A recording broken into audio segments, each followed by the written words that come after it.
Yes, I'm done with the last one, and those tears that were trying to come out in the second one made it out. You see, the light has changed already a little bit. It got late, but let's do the last one. Yeah.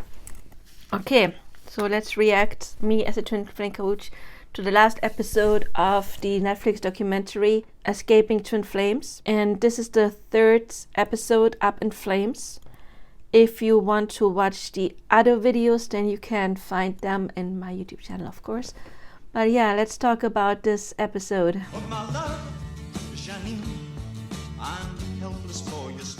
It starts basically where the other one left off, with the transgender issue, and that by issue, of course, I mean that Jeff and Sheleia, most likely Jeff though, appointed twin flames. All of a sudden, those twin flames that he had confirmed, and remember, he's like the only one in the world who can confirm twin flames, right? Those twin flames he had confirmed, all of a sudden he said no, that those people were not twin flames, and he wanted to find more twin flames in the group. It was channeled by Shaleia that there are 20 twin flame couples within that group. However, they're mostly women, so they paired up heterosexual women with one another, saying, okay, you're not twin flames, one of you is the guy, and you basically have to transition to manhood. They were forced to cut their hair, take a male name, and also to use male gender pronouns. Why do I think they did that? Well, they wanted to have more success stories, of course. You know, if they were selling courses of you will get twin flame union, and then that does not happen, and it was guaranteed that they will find twin flame union, and if that didn't happen, then of course he needed more show ponies, and by that he created that. He knew from within his group that there were people who were longing for that love and longing to find their counterpart, so he just selected people that thought they were twin flames, who resonate with being a twin flame, to become together. And then of course that would enhance his count of I created twin flame couples. So that is what I believe happened there, because more twin flame couples that he created equal more success, equals selling more courses and coachings. So he even then founded a group for those now assigned transgender men, you know, women that he all of a sudden told, you are now transgender,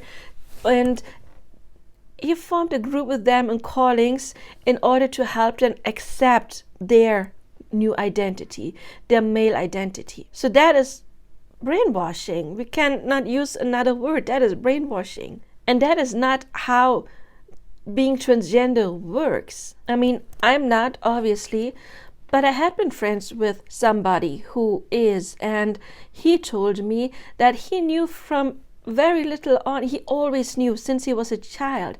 And of course, it could be that someone oppresses that and then realizes, oh my God, okay, I actually am a man or a woman, the other way around. That can happen. But within a group that all of a sudden 20 couples, like 20 women realize, oh, I've always been a man. No.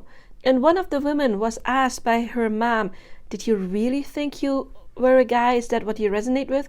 Or is it because they told you that you are that? And then she confirmed, no, it's because they told me that that is what I am. And the problem is that if those people who were now already brainwashed in that group where they had their network, if they didn't confirm, that would have been being kicked out by that group. Due to the brainwashing, some of them actually then just went along and had even their breasts removed, like top surgery. There was one couple where there was a trans woman, and then another woman was paired with her, and then they told the woman that she was supposed to be a divine masculine now and transition into manhood. I assume that the trans woman had been that before she went in. I mean, there were too many women already anyway, but they didn't elaborate on that. So I assume that this one, she was real, transitioning from a male body, becoming the woman she's always been energetically. And then Jeff, he actually stated, well, if you are divine masculine, I said in the last video, a woman can be a lot in her masculine power, and that is okay. But he said if you inhabit masculine, and he doesn't even say if your energy is dominant masculine. No, he says you are either feminine or masculine, like 100%, which is not true. Remember the yin yang symbol? The white, the masculine, still has the black spot. There is feminine within the masculine and vice versa. And for some people that may be a bigger portion than for others, because there is a spectrum. We are not all the same. But he said, well, if you are masculine, then you are a man, period. And then your physical body must be a man. And he even said, your vagina is just an illusion. I don't even know what to say about that. That is twisted, that is distorted. True spirituality is about discovering who you are. It's not about somebody telling you who you are. That is the difference between, well, a cult and spirituality, you could say, but also between religion and spirituality. Religion is following other people's rules, and spirituality is meditating, connecting to your own energy, and then figuring out who you are. And any spiritual coach who is a true spiritual coach would help you to find out who you are and would try to animate you to do your connection within your higher self. As soon as there is like, okay, there's only one way to do it, or it is strictly this, not that, then I'm sorry, that is a fraud, that is a scammer, that is a quack. Get away from that. Please, don't hurt yourself like that. It is your job to connect to your higher self. And in a cult, or also in religion, of course, that connection to one's inner self is trying to be prohibited. You know, it is, I am the leader.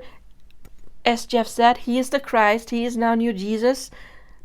And what I say, it's real. He even said to someone, I am your God. He said to one of his followers. And a spiritual teacher would tell you, no, you are God. You are the God of your reality. You are connected to divine consciousness, and you can learn to actively connect. And I mean, you're automatically connected, but you can train that connection to become stronger and then to have your intuition guide you. A spiritual coach would teach you to connect to your intuition and not to block you from it.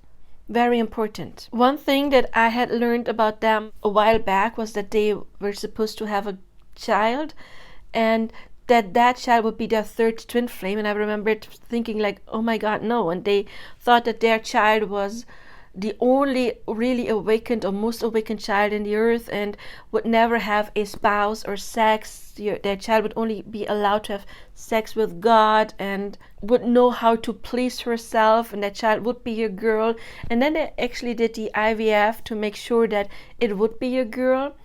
That pregnancy did not turn out. It was, well, you could say, unfortunately, especially for Shaleia, maybe good for that child. Well, she lost that child, but now she seems to have exactly that child, Grace, and you know, the third twin flame.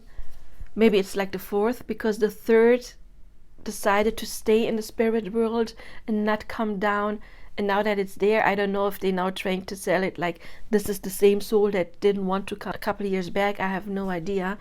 But I remember when I clicked on the video and I watched that out of curiosity, and it's years back, and I thought, oh my God, that is super toxic and not a twin flame. I mean, every time I did happen to watch one of their videos, immediately not twin flames. That is so obvious. Everybody who has some kind of intuition or is on a real journey, is somewhat awakened, will immediately get that they don't have that kind of energy. I do feel very sorry for that child that they have now, because that child, from early on, they're going to teach that child, no, you're our twin flame. You can never find love out there. You are meant to be celibate. You can never have a partner. You can never have sex. That poor child is going to be brainwashed from day one. I hope that somebody is going to interfere and help that child, honestly. Then the documentary tells how Jeff bought this land that cost like $3 to $4 million, and now their followers were supposed to move there and work there for free to build their farm. So that's more exploitation. And going back to childhood, oh my God, Jeff then got in his head that those twin flame couples that he created, that he had made, they would get golden children that would be automatically twin flames, and their spouse would be one of the other golden children. And those couples he created that couldn't have biological children because there were two women, one that he forced to transition into a male body. Of course they couldn't get their own children, so they should pick another male from the group to donate sperm.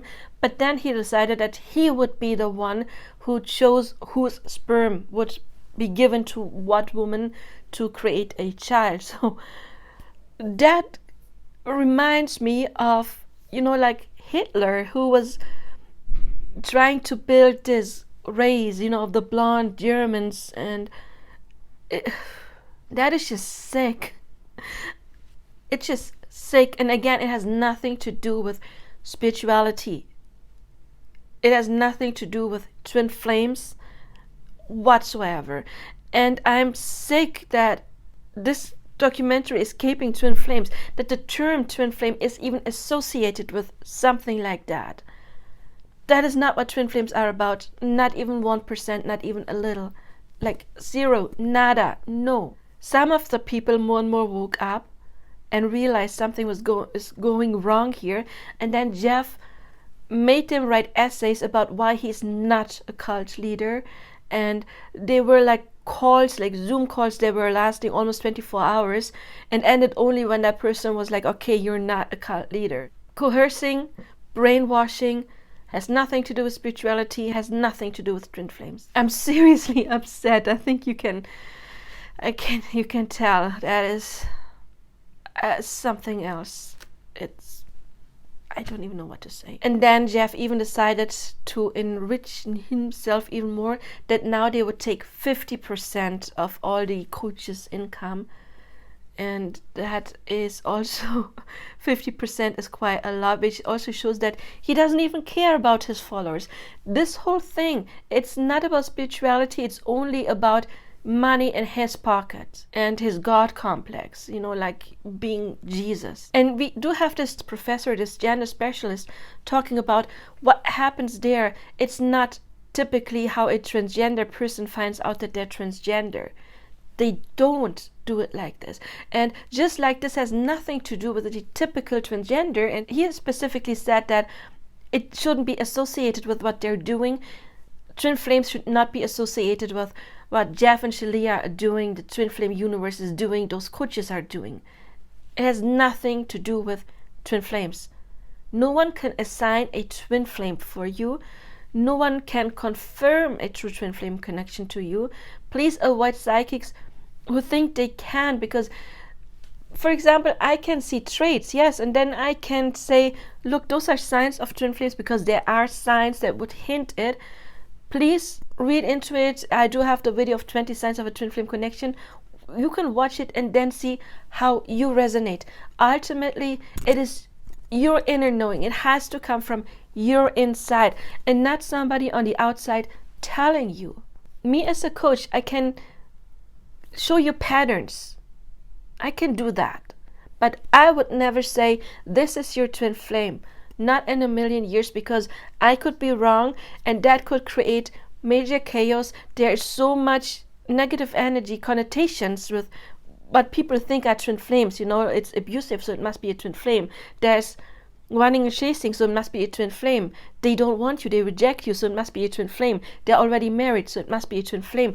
None of that. There is so much toxic information out there about twin flames where I can automatically say, no, that is not what twin flames are about. But nobody can confirm it. We can only give you information, and then you have to, I don't even want to say decide, because it's not like so much a mental process. It is, does it resonate with me? Does it feel right? And even if then it turns out, no, I love this person, it's not a twin flame, and it's a beautiful, harmonious connection, so what? true love is true love. It doesn't have to be a twin flame to be true love. But for some people, it may be helpful to realize I was chasing a phantom.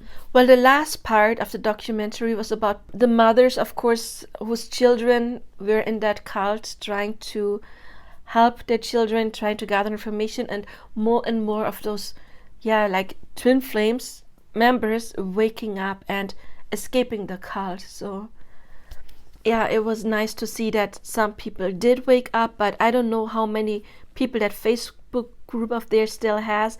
I was in there once for very short period years back, and I realized, oh my god, there is something toxic going on. And in my personal opinion, I knew from the beginning that those people were not twin flames, Jeff and Sheleia. It was so obvious, but I had no idea just how toxic it was, because that also didn't happen in the public Facebook group. There were other groups where that stuff happened, so I had no idea. I mean, I felt low vibrations. I knew that they were low vibrational and therefore definitely not twin flames. I knew that from early on, but I didn't realize just how toxic, because I didn't watch enough videos. I did watch videos of them, I don't know, like 3-4 times, and then immediately was like, no, I don't resonate with them. So I'm not an expert on them, because I just knew from very early on, well, they're not twin flames. They're just making this to get money or attention or whatever, a business, making a business out of it. So that was fortunately very obvious, and not just for me, for many people, but others are still stuck in there, and I just hope that more and more will realize what's happening. And I hope that this documentary or the Amazon Prime documentary will hopefully help some of them to just click and get the hell out of there. And I just wish them all the best and healing and peace. Basically, I wish them peace. And there was one saying that the twin sister of one of those members who's still in there said is, you don't have to work for love. And that is true. In the twin flame connection, there is love. They are sometimes unable to show that because of your hidden, unhealed stuff and theirs. So it is essential to not just work for love, because love is already there. You are already loved. Even if that one person can't show you, you are loved. There are people who love you. You don't have to be worthy of love. Everybody is worthy of love. You are worthy of love, definitely.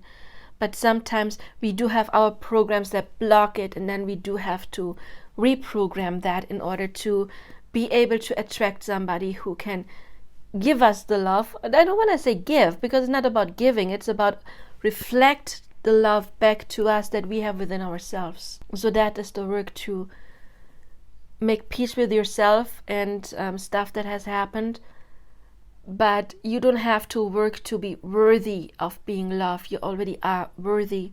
It's just you want to have that reflected back. And there are coaches like myself, but others, I'm not the only. I know I'm a good coach. Am I the only one? No. See whom you resonate with. If you feel like you need coaching, also there are enough videos. I do have an entire playlist with free coaching. You don't have to pay a cent for that, with techniques. You can do that and then find a better connection to yourself. Well, anyway, I hope it helped. That was my reaction to this series. And still very disappointed with the association. It has nothing to do with twin flames at all. It's like shit. It's like you have shit and you say, oh, look, this looks like chocolate pudding. No, it's not chocolate pudding. That's what it is. And then somebody who ate shit and thought that they were eating chocolate pudding will forever then get sick just when they hear chocolate pudding. But that is what it is. It was shit, what they're doing, and I can't even find another word for it. Anyway, I wish you all the best now. I promise in my next videos I'm probably going to be a little bit more cheerful. But that documentary, and that just made me cry. It made me literally sick to my stomach. It made me nauseous. It was very negative energy, so I had some problems being in my cheerful energy, but I promise next video I most likely will be there again. I see you there, and till then I wish you all the best now. Bye bye.